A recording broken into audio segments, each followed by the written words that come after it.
Yeah, I'm fine, thank you. Lovely. And now we have Nick Borto, the CEO and founder of investment platform Bucks. How are you, Nick? Great. Thanks. Great to be on this panel. Lovely having you. And last but certainly not least, we have Olivier, who is the global head of ING Innovation Labs and FinTech. How are you?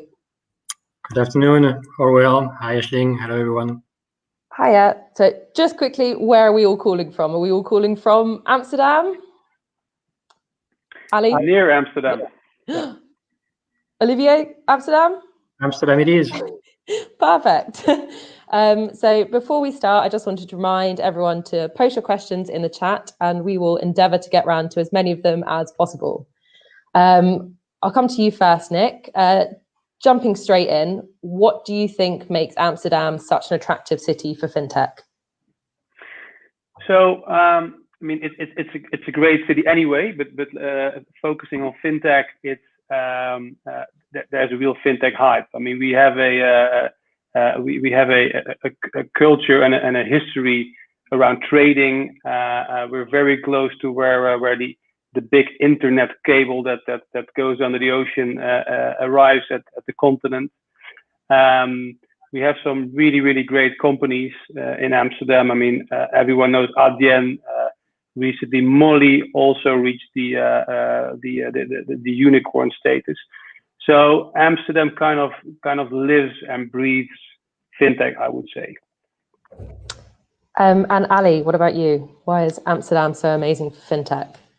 Well, like Nick, I think Amsterdam is amazing anyway. I mean, for anyone who's been here, if you've ever gone out for dinner, I think we might have some of the best restaurants in the world. It doesn't have the name, but the food here is fantastic. The music here is fantastic. We have a worldwide DJ scene.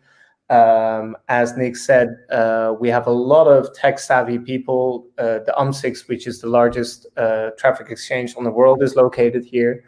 So I think typically, if you look at Amsterdam, but also in the Netherlands as a whole, we are a very advanced society that is typically ahead of the curve on many of the innovations and the things to come. Just a few years ago, we had a great TV scene like Endemol that probably some of the people know. So I think, when it comes to the cutting edge of technology or the cutting edge of developments in a wider sense, the Dutch are right there. Amazing. And Olivier, obviously, normally you're probably on the other side of the table to fintechs, but why do you think so many of them pick Amsterdam as their base? Well, I'm not sure on the other side because, especially in my function, my job is to build those fintechs from within ING, right? So we have created 7 startups which are now having their own lives. So definitely having the same type of interaction with, and I am a pure product. I mean, I am French, but I chose to live in Amsterdam for multiple reasons, right? Love being one, but surely not the only. It's a great city just to live in. I think on top of what Ali and Nick just mentioned, it's about more the startup scenes. I'm not sure if it's specific for the fintech verticals, but really about people there. It's in the culture of the Dutch people just to go out there and try things out. I mean, also the geographics makes sense. You're at the center of Europe, very well connected to London, Paris, Germany, wherever you want. A great airport. When we used to travel, right? So I think there are many things working for the Netherlands and Amsterdam in particular. But next to that, it's also success, attracting success. So when you have indeed the leading fintechs, but also leading, tech companies, the Booking of this world, the TomTom of this world, they are attracting, great talent as well. And once the talents are there, they have ideas. And next to that, you combine it with countries where you have multiple large banks. So you have a banking expertise anyhow. So you combine smart people who dare to do stuff, tech savvy banking expertise, then you get the right ingredients to create, some of the good examples that we have on the panel, right? Great fintechs. Well, you've all sold it to me, so I'm definitely going to pop over to Amsterdam when I can travel there. Very welcome. Thank you. So Ali, Bunk is known for its sustainability. You've planted over 1 million trees for your customers. Do you think Amsterdam's title as one of Europe's greenest cities influenced that? Maybe I mean, this is almost a philosophical question, right? Because I've been living here for so long, and Amsterdam is indeed very much a part of the sustainability movement forward, in a wider sense than just being green. I mean, a lot of people here use the bike to go to work. I think that is absolutely great. It's healthier. It's just more effective and efficient in a bigger city. And now with COVID, it's also less dangerous than mass transit. But I think in Bunk's case, it has everything to do with our mission to make this world a better place in a larger sense of the word. Because Bunk was, of course, founded to bring stability to the financial sector after the last financial crisis.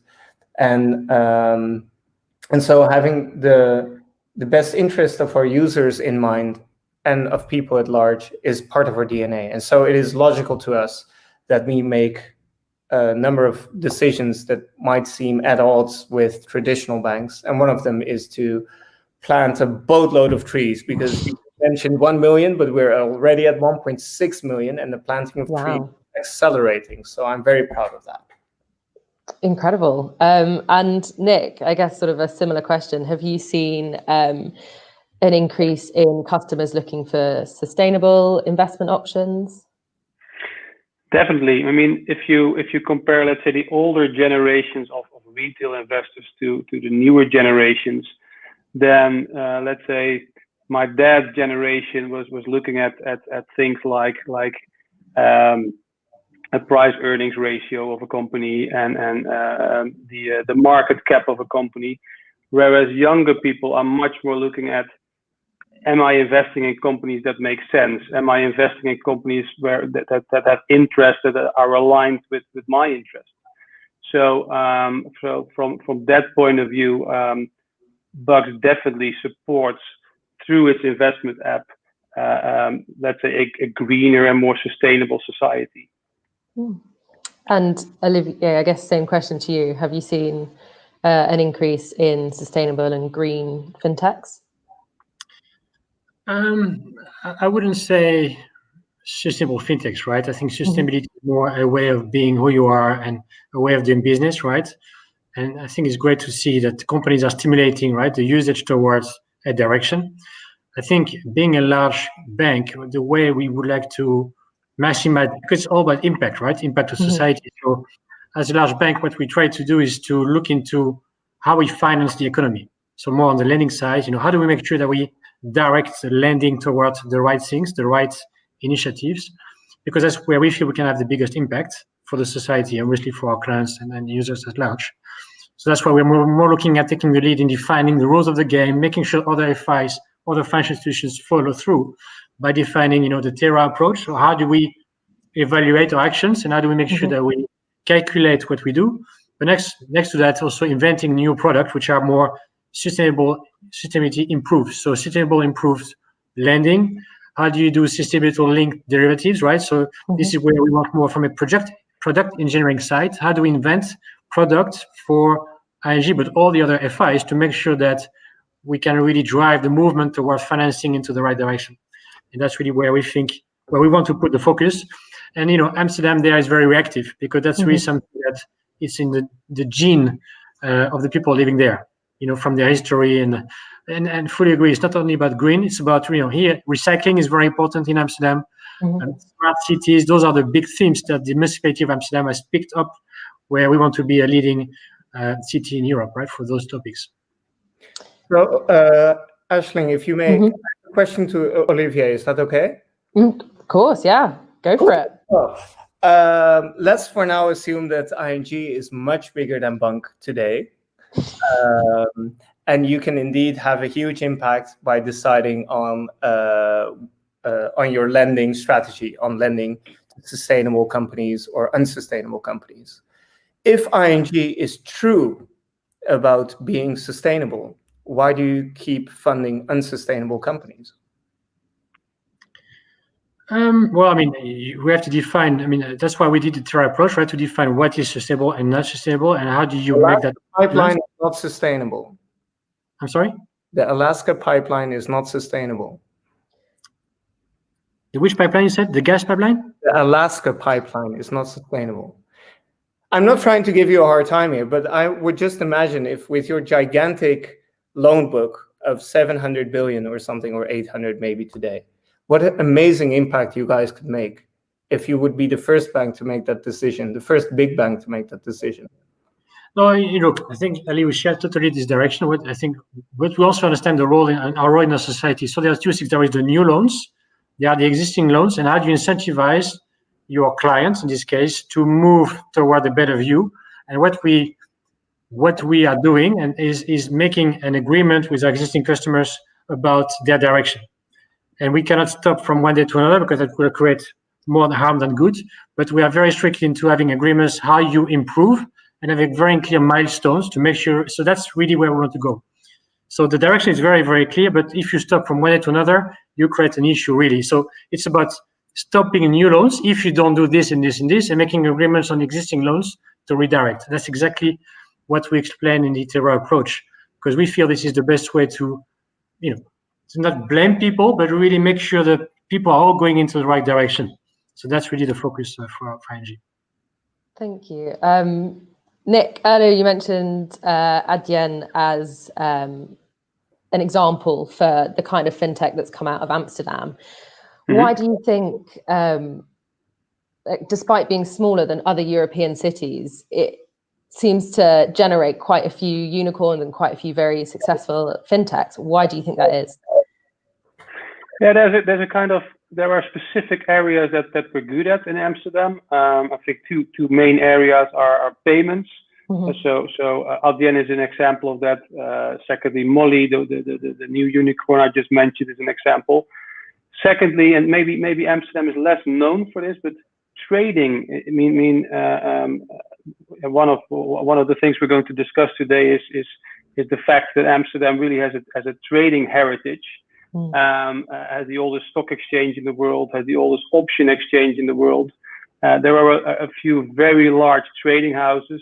So many of you know Citadel and Virtu, these big trading houses in the US. But in Amsterdam, there are a few trading houses which are as large, but maybe not as well known. Companies like Flow Traders, Optiver, IMC. So there's these specific areas where we know a lot about. And just as Olivier was saying in the beginning of this talk, that attracts a lot of talent. Mm-hmm. So I wonder if Amsterdam is going to be let's say the next big fintech hub after London.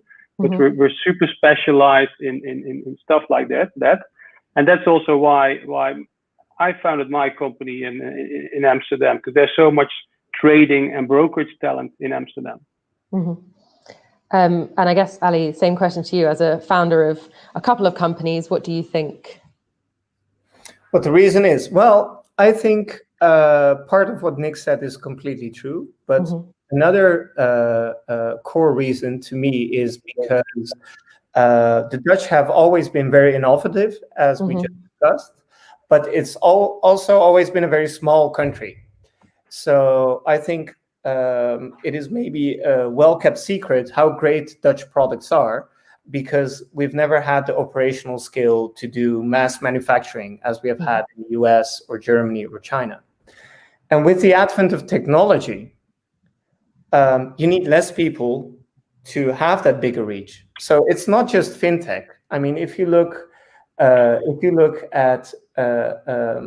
the internet, we have the largest exchange. We have so one of my other companies is the third largest domain name web hosting provider in the world. We have booking. We have a whole infrastructure here related to the internet. Why? Because the Dutch are very innovative, and it doesn't require as many hands as it does, the more traditional sectors. And I think because of that, all the supporting industries, such as payments, are also very far advanced and very big. And I think that's maybe the core reason. Now, will this ever replace London or maybe Berlin, or maybe even New York? Well, I'm an optimist. I believe that if we would put our minds to it, we could. But I'm not sure that the average Dutch person would want to. But the Netherlands are a bit too small for you, right, Ali? Surprised me that you're still living in Amsterdam. Yeah, it surprises me too as well. Olivier, the ING Innovation Labs has created or sort of helped foster some pretty big names in fintech. For example, I think Yolt, YTS comes from there. Sort of how is Amsterdam, because obviously Yolt is based in the UK, so how are you trying to get fintechs attracted back to Amsterdam? Well, look, I think all those fintechs were created in Amsterdam, in our lab in Amsterdam, right? Mm-hmm. Because our headquarters is in Amsterdam and our main lab is in Amsterdam, even though we have a lab in Singapore and London and Brussels. But Yolt still today, 100 people, but the vast majority actually is in Amsterdam, even though the app is live mostly in the UK. So, there is a difference between the location of the people and where the activity really takes place in terms of user base. But another good example, I think, is Cobase, right? Which we also issue from the lab in Amsterdam, which is about 70 people. We just finalized the 10 million round Series A. So I think in total we have created maybe 300 jobs out of Amsterdam, right? Actually in our own startup that some of them are still within ING, some of them have spun out. But I just want to say that even though we are very bullish in Amsterdam, I mean, there is a reason why we are in Amsterdam. There are still maybe it's good to be transparent in terms of not everything is rosy. And it has something to do with the fact that, I mean, being French, I would like to be very transparent. I love the Dutch people, right? So let's be very clear about that. But funny enough, I found there is this kind of paradox whereby they are extremely entrepreneur in their mindset and daring. At the same time, modest, meaning there is a moment in time where only a few of them dare to go really big.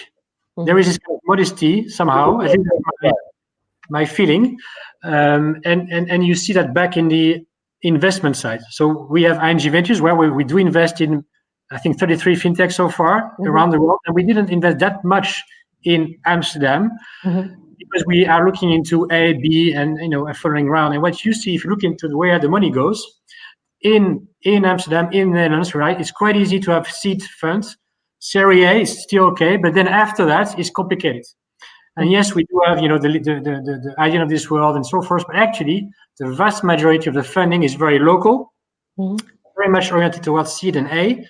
And we are still lacking the possibility to go for the big tickets, to really go towards Europe domination or world leading companies. And I think this is the next step. It has to be the next step, right? To attract money from big US investors, big Europe, because I think, and that's not only true for Amsterdam, it's also true for the rest of Europe. It's difficult to really scale fast and big in Europe because of all the difference in regulation and so forth. Still different countries around it. So altogether, we are in a great place. I'm just afraid that our number 3 position in Europe is very much linked to the 2 or 3 huge success that we have, which is great. I also want to make sure that we have the pipeline of the next 20, the next 20 greats. And for that, we need a few things to change or to improve. Amazing. And following on from what Olivier has just said, Nick, we mentioned earlier that Amsterdam is home to the first stock exchange. With that being said, why do you think Amsterdam is in 3rd place in Europe and it's not the first as it was with the first stock exchange? Sorry, why is it in the? I didn't get the last part of your question. Sorry. So why is Amsterdam not leading currently with fintech in Europe, despite being home to the first stock exchange, like with trading and? I think, the Netherlands is not a super big country. Yeah, we have over 17 million people. So we have some focus areas, like I mentioned.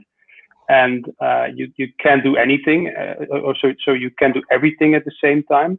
So that's why we have the areas where we specialize in, and we're really good at that. Expecting a country of 17 million people to have the largest fintech hub in Europe is probably hard. But I mean, I fully agree with Ali. I mean, we should look further than today. We should think bigger. So never say never. Amazing. And I've just heard that we've got loads and loads of audience questions coming in. So we're going to jump into a couple of those. So from Dan Feeney, we have how progressive is the Dutch regulator in comparison to Paris and other European financial capitals? Ali, I'd like to come to you first, if that's okay. Yeah, sure. So the Dutch regulator several years ago in the beginning, because Bank actually was the first challenger bank that got a fully valid pan-European banking license. So at the time, the Dutch regulator was very advanced, but soon I think they got overtaken by the London regulator in the UK, the FCA. If we compare it to other regulators, I think actually Lithuania is one of the most progressive ones. And for some reason, they have a bad rep. I haven't seen any quantifiable objective reason for that. It seems to be more of an emotional response. But if you look at the amazing infrastructure the Lithuanians have built and the clarity of the processors, and I think they're doing a great job there. And Olivier, what do you think? Well, we are obviously in very constant contact with the EFM and the DNB, right? So they said our home national regulators, if you will. And even though I think, FCA, and now I think Paris is also catching up very quickly because it's very linked to the political, direction, right? So are very progressive. I think the DNB and EFM are really, what you see, the regulators now also collaborate a lot with each other, and they pick and choose their themes. So I think it really depends on which theme. And the FCA wants to be leader in, and driving the European, if I should say, regulatory conversation on specific themes. And the DNB also is picking up its own themes. So I like the collaboration because it's helping companies like ourselves who have a global presence, right? So I really like how DNB is now really wanting to take the lead on specific themes. And I think that's the right approach because it's important to have the right focus, and it takes time. So the fact that we're looking into opening sandbox capability, I think it's a great idea. Daring to, what I say, being looking to have a earlier wide conversation with the both fintechs, bintechs, incumbents, if you will, on those specific themes. I think that's the right approach. I think there's still a long way to go, but I like the way the regulators are progressing in general. Amazing. And Nicholas Lentz has asked, can you give us a sense of the funding landscape in Amsterdam / the Netherlands, particularly for early stage ventures? I'll come to you for that one, Nick. Yeah, so there's quite a number of VCs in Amsterdam that's focused on early stage. If you're looking at, and I was a bit surprised by what Olivier said about funding. If you look at like B or C rounds, then Amsterdam still is a kind of province of London. It's more a part of the London ecosystem, the London VC ecosystem. Then we have our own investors that want to do B or C rounds. So Olivier, really happy to visit you because we're working on a round, on a B round actually. So super happy to come over to your office because that saves me a lot of travel time to London and the US. But long story short, I think for early stage companies, there's a great let's say there's a great area of funders in Amsterdam. And earlier, Ali, you mentioned that you were surprised that you still live in the Netherlands.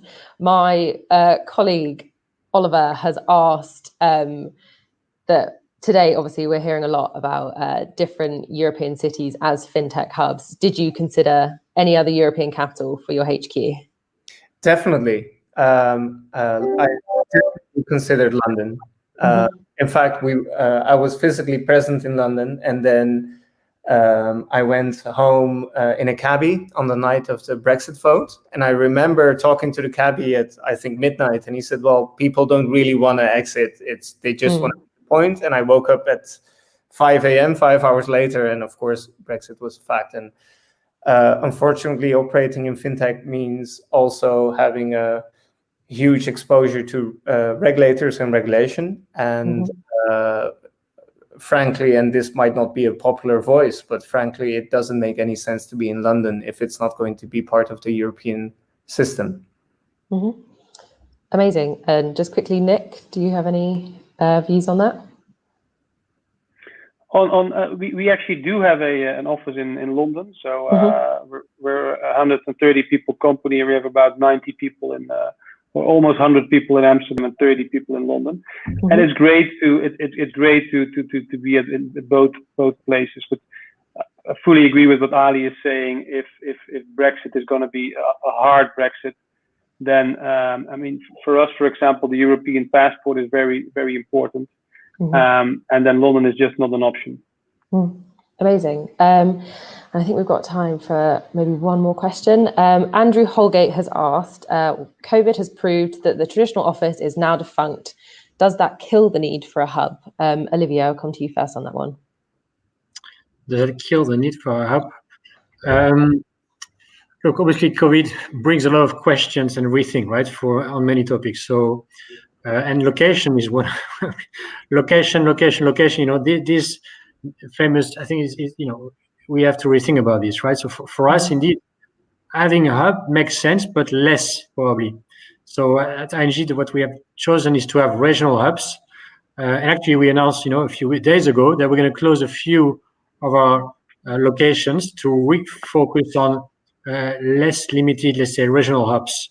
And that's for us, you know, having less local hub, but more regional hubs. That's typically one step. And then we have to see, you know, how this will evolve, right? It's still very new.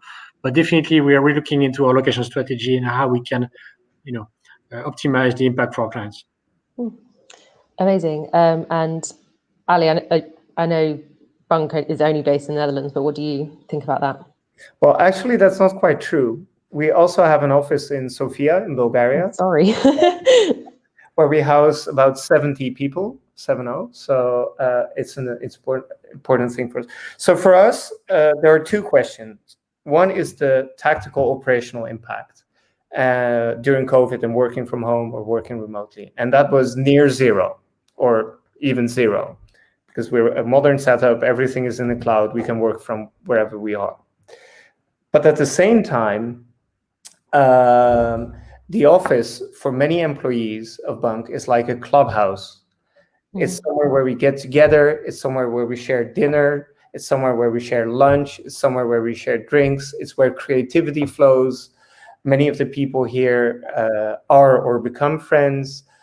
We have a lot of expats who come to Amsterdam without any other contacts here, so they love being around here. And it's also a very important cornerstone to our culture. So much so that despite COVID, we are looking into opening new offices, and we might be ready to announce a new office very soon. Very exciting. Amazing. Thank you so much for chatting to me today. Unfortunately, we have run out of time. So up next, we have how alternative lending has adapted in COVID-19. Thank you so much, Olivier, Nick, Ali. Have a great day. Thank you. Thanks. Bye. Cheers.